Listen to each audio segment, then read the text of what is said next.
राजस्थान राजा रजवाड़ों की धरती रही है और हमेशा से ही हाथी हर राजघराने की शान और ताकत बनकर रहे हैं।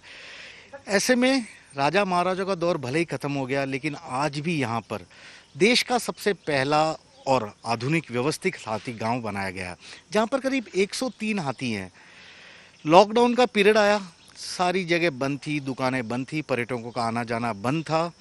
ऐसे में किस तरह से हाथी गांव के महावत और हाथी के मालिक परेशान हो रहे हैं, हम उन्हीं से बातचीत कर कर जानने की कोशिश करते हैं। क्योंकि ऐसा कहते हैं कि हाथी को पालना सबसे ज़्यादा मुश्किल होता है, इसका खर्चा भी ज़्यादा होता है। लेकिन 103 हाथी शुरू से ही कई पीढ़ियों से इन लोगों के साथ रहे हैं, इनके परिवार का हिस्सा रहे हैं। तो लॉकडाउन के इस पीरियड में किस तरह से मुश्किलों का हाथी के मालिक सामना कर रहे हैं, महावत सामना कर रहे हैं, किस तरह से वे सरकार से उम्मीद लगाए हुए हैं। बल्लेखान जी साहब हैं सर, आप तो अब ऐसा कहते हैं सर, हाथी को पालना सबसे ज़्यादा दुनिया में मुश्किल काम है, इतना आसान नहीं होता, खर्चा भी ज़्यादा होता है और सब कुछ। कैसे चल रहा होगा सर लॉकडाउन में काम? हाथी का प्रतिदिन खर्चा आता है सर 3 से 3,500 रुपये। और अभी जो हाथी कल्याण संस्था है उसके द्वारा हमें 600 रुपये प्रतिदिन मिल रहे हैं खर्चे के।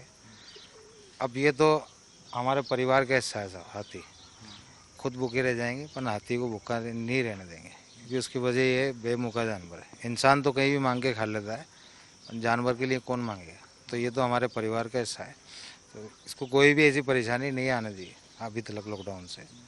अब लॉकडाउन को करीब 3 महीने होने जा रहे हैं, सरकार इस बारे में कुछ सोच नहीं रही है। हाथी कल्याण से हम अपील कर रहे हैं कि भाई 3,000 रुपये हमें प्रतिदिन खर्चे के मिल जाए तो हमारे को परेशानी। मैं आपसे यही जानना चाहता हूँ कि एक दिन की इन हाथियों की खुराक, जैसा आप खुद बता रहे हैं कि 3,500 रुपये के करीब होती है, इनका ध्यान रखना, इनकी खुराक सब मिला के। आपने जो 1995 या 2005 की बात है शायद, उस वक्त आपने मेहनत की थी और 20-20 रुपए इकट्ठे किए थे, वो पैसा काम आ रहा है, जिसको कहते हैं ना बचत, वो काम आ रही है। भले ही उसमें से आपको 600 रुपये मिल रहे हैं, जी जी। लेकिन कुछ हिस्सा उसमें से हर महीने आपको मिल रहा है, लेकिन वो कम नहीं लग रहा आपको। 600 रुपये में क्या होगा? कहाँ 3,500 रुपये की खुराक और कहाँ 600 रुपये? सर ये 2005 में ये हमारा फंड बना था आमेर फोर्ट पे, जो हम राइड करते थे तो 20 रुपये प्रति चक्कर के हिसाब से हमने ये फंड बनाया था हाथी कल्याण संस्था, जिसके द्वारा जो 20 रुपये हमने इकट्ठे किए थे, उस फंड से करीब करोड़ों रुपए हाथी के नाम से हमने जोड़े। कि कुछ समय मतलब कुछ समय एक जैसा तो होता नहीं है साहब, ऐसा मालूम नहीं था कभी लाइफ में कभी लॉकडाउन भी देखना पड़ेगा। अब लॉकडाउन का टाइम आया तो वो 600 रुपये भी बहुत राहत मिली शुरुआत में, क्योंकि हम लोगों को मालूम था भाई 10 दिन 15 दिन बाद लॉकडाउन खुल जाएगा। फिर वो बढ़ता गया, परेशानी और आती रही। अब 3-3,500 रुपये का खर्चा आता ही है। तो अपील कर रहे हैं साहब गवर्नमेंट हमारे फॉरेस्ट डिपार्टमेंट से कि हमें 3,000 रुपये प्रतिदिन के हिसाब से दिए जाए। फॉरेस्ट डिपार्टमेंट के अंडर में ही है क्या जो कल्याण समिति जिसकी आप बात कर रहे हैं? हाथी गांव फॉरेस्ट डिपार्टमेंट की निगरानी में और हाथी कल्याण संस्था की मॉनिटरिंग फॉरेस्ट डिपार्टमेंट के अधिकारी करते हैं। ठीक है, बहुत बड़ी बात कही है सर। मैं आपसे ही पूछता हूँ सर, हाथी बचपन से आप तो देखो परिवार का, आप लोगों का हिस्सा है ये जी। 600 रुपये मिल रहे हैं सर, आप खा रहे होंगे या हाथी को खिला रहे होंगे सर? क्योंकि ये सवाल सब जानना चाहेंगे। लॉकडाउन का पीरियड है, मुश्किलें हैं, पर्यटक नहीं आ रहे हैं। आमेर में हाथियों की सवारी एकमात्र जगह राजस्थान है जहाँ पर किले तक हाथी की सवारी होती है, और कहीं नहीं होती देश में। नहीं, और कहीं नहीं होती। अभी हमें सरकार से 600 रुपये मिल रहा है हाथी कल्याण संस्था से।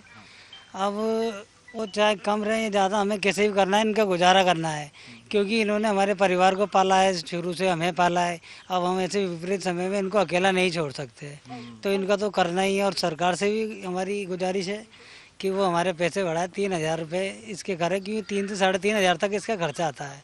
ये क्या खर्चा आप बताएंगे, किस तरह का ये सब इनको रोज ध्यान रखना पड़ता है कि क्या क्या चीज़ें खिलानी पड़ती है, क्योंकि सेहतमंद रखना बहुत ज़रूरी होता है इनको। जी, इनको दिन में तो जो है ज्वार सूखी खिलानी पड़ती है, रंज के से मिला मिला के रंज का भी 20 किलो करीब आता है, 20 किलो 30 किलो ज्वार खिलानी पड़ती है। और शाम को इनको रोटी वगैरह 5 किलो रोटी बनाई जाती है, गुड़ हल्दी में मिला के दिया जाता है।